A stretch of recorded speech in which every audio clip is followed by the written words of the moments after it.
নুপুরের দাম 1000 টাকা হলেও তার স্থান পায়ে, টিপের দাম 1 টাকা হলেও তার স্থান কপালে। ইতিহাস সাক্ষী আছে লবণে কখনো পোকা ধরেনি, কিন্তু মিষ্টিতে প্রতিদিনই ধরে, এমনকি পিঁপড়েরাও ছাড়ে না। মোমবাতি জ্বালিয়ে মৃত মানুষকে স্মরণ করা হয়, আর মোমবাতি নিভিয়ে জন্মদিন পালন করা হয়। মানুষ সোজা পথে চলতে চায় না, আর বাঁকা পথে সবার আগ্রহ বেশি। এই জন্য মদ বিক্রেতাকে কারোর কাছে যেতে হয় না, আর দুধ বিক্রেতা মানুষের দুয়ারে দুয়ারে ঘোরে।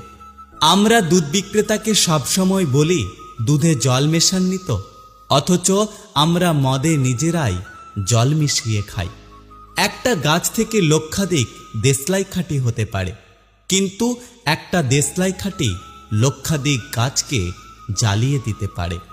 যখন বন্যা হয় তখন মাছেরা পিঁপড়েদের খায়, আর যখন জল শুকিয়ে যায় তখন ওই পিঁপড়েরাই মাছেদের খায়।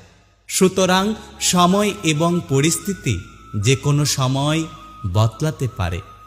বাড়ির মধ্যে সাপ ঢুকে গেলে আমরা তাকে লাঠি দিয়ে মারি, আর মন্দিরের মধ্যে সাপ দেখা গেলে তাকে আমরা পুজো করি, দুধ খাওয়াই।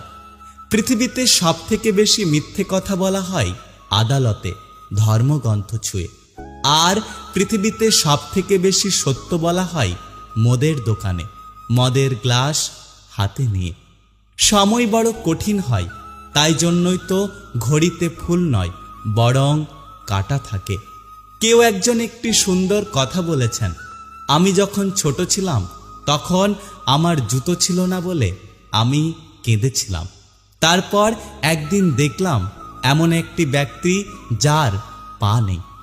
তারপর আমি বুঝতে পারলাম যে পৃথিবীতে আমি কতটা ভাগ্যবান। আগে মানুষ সূর্য ডোবার পর খাওয়া দাওয়া করে ঘুমিয়ে পড়ত, আর এখন মানুষ সারা রাত্রি জেগে সূর্য ওঠার পর ঘুমাতে যায়।